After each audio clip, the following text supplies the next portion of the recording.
Bonjour, Geoffrey Leméter, technico-commercial au groupe Carré sur le secteur Valenciennes-Avennes. Bonjour, David Boucher, référent technique à la ferme pilote. Bienvenue pour un nouveau Carrément Plaine spécial colza.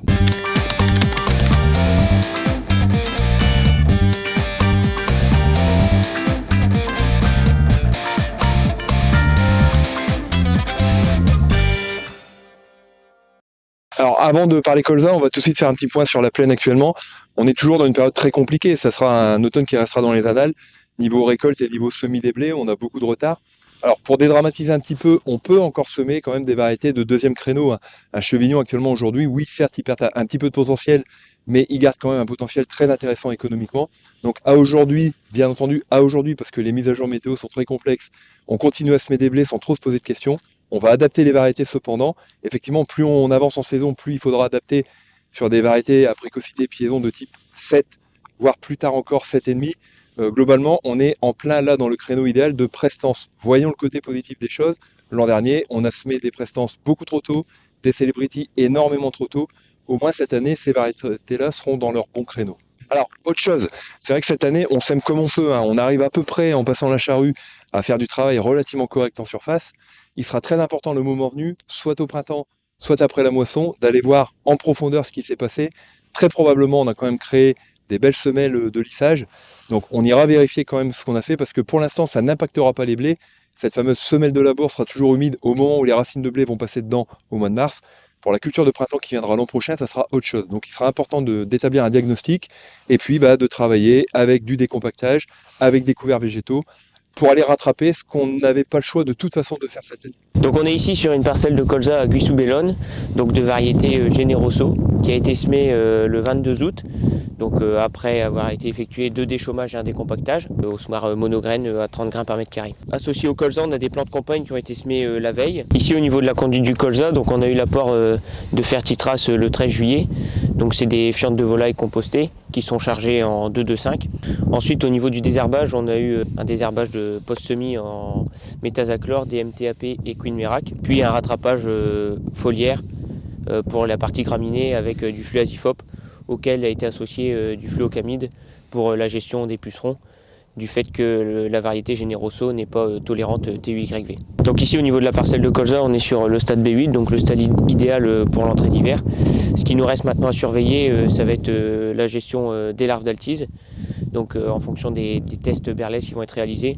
Donc sur un colza comme ici, le seuil de déclenchement, ça va être au-delà de 5 larves par pied. Donc à partir de ce moment-là, on utilisera de l'éthofenprox associé à une autre pyrétrinoïde. Du coup maintenant, nous reste la gestion du désherbage. Du coup, on pourra prévoir les propysamides pour la gestion des graminées ou l'aminopyralide pour les dicotes et la destruction des plants de campagne. Dans certaines parcelles, il peut être intéressant d'apporter du bord dès aujourd'hui, dans le cas d'une situation de carence ou dans le cas de pH trop élevé qui pourrait provoquer des blocages. Donc à ce moment-là, l'idéal serait d'apporter déjà la moitié des besoins pour favoriser le pivot, soit 250 grammes à l'hectare. Alors Geoffrey l'évoquait à l'instant, la qualité du pivot c'est important en colza, donc on va y pourvoir avec du bord. On peut y pourvoir aussi avec du phosphore, il ne faut jamais négliger cet élément-là, et notamment sur des colzas cette année qui vont bien patiner dans l'eau, dans certaines cuvettes qui sont formées dans les champs, les pivots vont avoir beaucoup de mal à se développer, pourront peut-être même geler si jamais on prend un coup de froid derrière.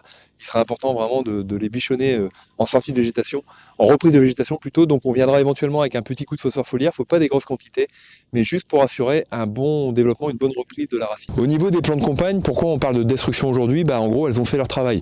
Elles pousseront plus beaucoup, on le voit autour de moi, les trèves d'Alexandrie ont pris un bon coup de gel quand même le week-end dernier, les fenouils grecs aussi. Donc globalement, les plants de campagne, si vous avez choisi des espèces qui sont gélives, comme nous on vous le propose par exemple, vous ne serez pas trop embêté avec. Dans les autres cas, on considère que le travail est fini, et puis que maintenant, il faut faire place nette, parce qu'en dessous des plants de campagne, on aura aussi des dicotes qui peuvent être cachés. Un indicateur sur la qualité des plants de campagne de travail, on estime que quand elles ont fait 700 grammes de biomasse au mètre carré, elles ont créé à peu près 30 unités d'azote. Et 700 grammes de biomasse, c'est à peu près une plante de campagne qui fait 30 cm de haut. Donc vous pourrez vérifier très facilement dans vos champs. Autre chose au niveau des adventices, autant on doit être très méticuleux sur certaines adventices qui posent vraiment problème dans les colzas, type les chrysanthèmes, type les laitrons. Autant il y en a d'autres qui posent pas vraiment problème. Exemple là, on a un petit peu de mercurial autour de nous. On voit d'ailleurs au stade qu'elles sont à peine à début floraison, donc il n'y a jamais de graines qui pourront être faites, en tout cas cet hiver. De plus, c'est une plante qui est relativement gélive. On peut quand même espérer avoir encore un petit coup de -4 ou -5 là, sur cet hiver dont on est qu'au début. Donc c'est vraiment pas une plante qui pose problème, en tout cas dans cette gestion parcellaire à l'année. En niveau larve d'altise, Geoffrey l'a très bien expliqué, la façon dont il faut les gérer. Il faut savoir qu'on a quand même loupé un cap. On a loupé le premier pic de larves qui correspondait au premier vol d'altise qu'on a eu dans les champs. Néanmoins, il en reste encore actuellement des stades L1, L2, donc des stades baladeurs, des larves qui ne sont pas encore rentrées dans le colza. Il faut bien savoir que quand la larve est rentrée dans la tige, c'est fini. Nos insecticides sont à action de contact, elles ne pourront pas aller les chercher. Néanmoins, il en reste potentiellement encore dans les champs, d'autant que les températures vont bientôt remonter. Donc il faudra quand même vérifier, faire des tests berlaises, aller voir au champ et éventuellement passer un produit si c'est nécessaire. En l'adjuvantant, bien entendu, puisque l'efficacité en dépend fortement. Et dernier point, au niveau des propysamides, tout le monde n'a pas pu faire ces propysamides-là pendant le créneau qui était idéal, et puis depuis il a replu, donc on ne sait pas trop quand on retournera dans les champs. Moi j'ai tendance à dire que c'est pas dramatique, pour deux raisons. La première, c'est que la propysamide a besoin de sol frais. L'an dernier, on est venu beaucoup trop tôt, c'est pour ça qu'on a été très déçus des efficacités. Deuxième chose, c'est que les colzas vont seulement défolier. C'est-à-dire que là, il y aura quand même plus de place, il y aura moins d'effet parapluie, donc l'efficacité en sera accrue. Et puis enfin, rappelons-le, le zéro de végétation d'un raie gras, c'est 6 à 8 degrés. Donc actuellement, c'est très peu poussant.